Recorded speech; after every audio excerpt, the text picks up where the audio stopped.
আসসালামু আলাইকুম। ওয়ালাইকুম আসসালাম। কাকা কেমন আছেন? আছি আলহামদুলিল্লাহ, আল্লাহ পাক ভালো রাখছে। আলহামদুলিল্লাহ। শুরুতেই দেশ এবং প্রবাসী ভাই বোনদের আপনার পরিচয়টা দিবেন। আমার নাম মোহাম্মদ নজরুল ইসলাম। আমি এই খামারে এই গরু লালন পালন করি। আমি গরুটা বিক্রি করব। আচ্ছা, কয়টা? এক জোড়া গাভী দেখাবেন আজকে? হ্যাঁ, এক জোড়া দেখাবো। বাচ্চা সহ গাভী? হ্যাঁ, বাচ্চা সহ গাভী। আচ্ছা, ইতিমধ্যেই আপনাদের খামারের লাইভ ভিডিও আমরা ফেসবুকের মাধ্যমে দেখিয়েছি। আপনাদের ফার্মের নাম কি প্রামাণিক ডেইরি ফার্ম? জি জি জি জি। আচ্ছা, মূলত আপনি এবং আপনার ছেলে মিলে দুজনই দেখাশোনা করেন? আচ্ছা, সবুজ ভাই এবং আপনি মিলেই ফার্মটা পরিচালনা করছেন। ফার্মে তো গাভী, বকনা, ষাঁড় সব ধরনের গরুই আছে। আচ্ছা, বেচা কিনা কেমন হয় এখানে আপনাদের? ভালোই হয়, খারাপ হয় না, ভালোই হয়। আচ্ছা, অনলাইনে তো ইতিপূর্বে আপনারা কোনো ভিডিও দেন নাই? কোনোদিনই দেয়নি, এবার আগ্রহ করি আচ্ছা, মানে দিলাম আর কি। আজকেই প্রথমবার। আচ্ছা, আপনাদের ঠিকানা পাবনা ঈশ্বরদী? পাবনা ঈশ্বরদী আড়পাড়া। আড়পাড়া। এটা হচ্ছে আপনার একটা ফিড মিল আছে এখানে? জি জি, পাশেই। আচ্ছা, আরআরপি ফিড মিলের পাশেই। এবং এটা একটা নামকরা ফিড মিল এর পাশেই? আচ্ছা, তো সব মিলে আমরা আপনাদের আজকে এক জোড়া গাভী দর্শকদের দেখাবো বাচ্চা সহ। পাশেই দেখতেছি যে বিগ বডির এই গাভীটা রয়েছে এবং সঙ্গে বাচ্চা রয়েছে। তো গাভীটা মূলত কি জাতের? এটা হলো হলস্টাইন ফ্রিজিয়ান। Holstein Friesian. আচ্ছা, হলস্টাইন ফ্রিজিয়ান জাতের গাভী, অনেক বড় বডি। এটার দাঁত বয়স কেমন হয়েছে? এর দাঁত হলো 4 খেন। 4 দাঁত? আচ্ছা, দাঁতের 4টা হয়েছে। বাচ্চা কি প্রথম না দ্বিতীয় বাচ্চা? প্রথম বাচ্চা। সঙ্গে এটা কি বাচ্চা? ষাঁড় বাচ্চা। এটা তো মায়ের জাতি মনে হলস্টাইন ফ্রিজিয়ানই হয়েছে? হ্যাঁ, হলস্টাইন ফ্রিজিয়ান। আচ্ছা, হলস্টাইন ফ্রিজিয়ান ষাঁড় বাচ্চা। বাচ্চার বয়সটা কেমন হলো মোটামুটি? বাচ্চার বয়স ধরেন 1.5 মাস। 1.5 মাস? আচ্ছা, 1.5 মাসের বাচ্চা সহ গাভীটা থেকে এখন আপনারা পরিপূর্ণভাবে কত লিটার দুধ পাচ্ছেন? বর্তমানে 20 থেকে 22টা দুধ পাচ্ছি। 20 থেকে 22 লিটার? জি জি।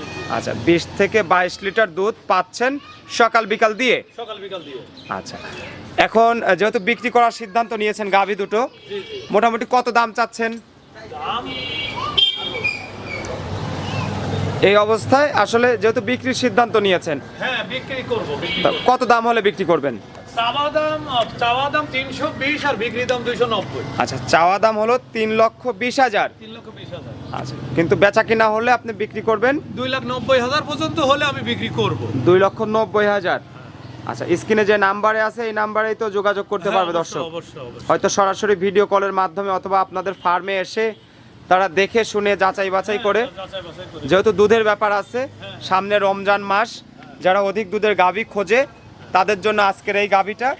আপনারা হয়তো দর্শক কাকার সঙ্গে অথবা ভাই রয়েছে, সবুজ ভাই রয়েছে, সবুজ ভাইয়ের সঙ্গে যোগাযোগ করে সরাসরি আপনারা কিন্তু এই গাভীটা সংগ্রহ করতে পারবেন 2,90,000 টাকা দিয়ে। তো চলেন আপনাদেরকে পরের যে গাভীটা রয়েছে সে গাভীটাও দেখাই, যেহেতু এক জোড়া গাভী রয়েছে আজকে কালেকশনে। দর্শক, আমরা 2 নাম্বার সিরিয়ালে কাকার আরেকটা গাভী দেখতেছি, এটাও বাচ্চা সহ। তো কাকা, এই গরুটা কি জাতের? এটা হলো হলস্টাইন ফ্রিজিয়ান। Holstein Friesian. আচ্ছা, এইটাতে সাদা কালো মিশ্রণ, আর আগেরটা কিন্তু সাদা অংশটা বেশি ছিল। এটা দাঁত বয়স কেমন হয়েছে? এটা 2টা দাঁত, প্রথম বাচ্চা। মাত্র 2 দাঁত? 2 দাঁত, প্রথম বাচ্চা। আচ্ছা, মাত্র 2 দাঁতের গাভী, প্রথম বাচ্চা দিয়েছে। হ্যাঁ, বকনা বাচ্চা। সঙ্গে এটা বকনা বাচ্চা। বয়স কেমন হয়েছে? বয়স হলো 1 মাস 10 দিন। 1 মাস 10 দিন। আচ্ছা, দুটো গাভীরই বাচ্চা 1 মাস প্লাস, মানে পরিপূর্ণ দুধ চলে আসছে। আচ্ছা, যেহেতু সামনে রমজান মাস, দর্শক যারা রমজান উপলক্ষে দুধের গাভী নিতে চান পরিপূর্ণভাবে কিন্তু আপনারা দুধ পাবেন এই সকল গাভী থেকে। তো কত লিটার দুধ পাচ্ছেন গরুটা থেকে? এটাই পাওয়া যাচ্ছে 17 থেকে 18 লিটার। 17 থেকে 18 লিটার। আচ্ছা, 17 থেকে 18 লিটার দুধ পাচ্ছেন 2 বেলা দিয়ে? 2 বেলা। আচ্ছা, বাজার মূল্য অনুযায়ী এটার জন্য বিক্রি হলে কেমন দাম চাচ্ছেন? চাওয়া দাম 2,40,000, বিক্রি করার দাম 2 লাখ। 2,40,000 চাওয়া দাম, আর বিক্রির দাম 2 লক্ষ। আচ্ছা, এখন যে যেভাবে নেয় আর কি। আচ্ছা, দরদামের সুযোগ হলো 40,000 টাকা কম বেশ হবে, আর দরদাম না করলে সরাসরি 2 লক্ষ টাকা। আচ্ছা, তো সব মিলে দর্শক আমরা দ্বিতীয় গাভীটা দেখে নিলাম প্রামাণিক ডেইরি ফার্ম থেকে। আর এটার অবস্থান আপনারা ইতিমধ্যে জেনেছেন, পাবনা জেলার ঈশ্বরদী উপজেলা বা ঈশ্বরদী থানা, আপনি যেটাই বলেন না কেন, পাবনা জেলার ঈশ্বরদীর আড়পাড়া গ্রাম থেকে আমরা এই প্রামাণিক ডেইরি ফার্ম থেকে দুটো গাভী আপনাদেরকে দেখালাম। এছাড়াও কিন্তু ফার্মে গাভী, বকনা, ষাঁড় গরু রয়েছে। আপনারা চাইলে এখান থেকে আমাদের কিন্তু দেখেন আমরা হলো প্রথমে প্রতিবেদন করতেছি, তো আমাদের ডুগা করা নাই, আচ্ছা, আমরা আচ্ছা। একটা ঘরের সাথে বাঁধি প্রথম অবস্থায় জি। করতেছি। না, ভিডিওতে- পর্যায়ক্রমে আমরা পরে ডেভেলপ করবো আর কি, এরকম একটা সিদ্ধান্ত আছে। ভিডিও তো আপনারা দেখেন না যে ডুগাতে অনেকেই ভিডিও দেয়, হ্যাঁ। আসলে ডুগাতে দিলে অনেক বেশি সুন্দর লাগে হ্যাঁ, আর কি। কিন্তু যাই আমাদের হোক, ডুগা করা নাই বিধায় আমরা আচ্ছা সমস্যা নেই, ভালো জিনিস রাখলে আসলে ডোগা লাগে না। ঠিক আছে, তো যেহেতু দুইটা গাভী দেখালেন, অসংখ্য ধন্যবাদ জানাই আপনাকে। আর দর্শক যারা আজকের এই ভিডিওটি দেখলেন, যদি আপনারা গাভী গরু নিতে চান, বাচ্চা সহ দুধের গাভী, যেহেতু আমি আবার বলছি সামনে রমজান, আর রমজান উপলক্ষে যারা এই গাভীগুলো নিতে চান তারা কিন্তু স্ক্রিনে দেওয়া নাম্বারে সবুজ ভাইয়ের সঙ্গে কথা বলে আপনারা কিন্তু এগুলো সংগ্রহ করতে পারবেন। তো ভালো থাকবেন, সুস্থ থাকবেন, আবারও দেখা হবে নতুন কালেকশনে, নতুন পর্বে। সবাইকে ধন্যবাদ জানিয়ে এখানে বিদায় নিচ্ছি। আসসালামু আলাইকুম ওয়া রাহমাতুল্লাহ।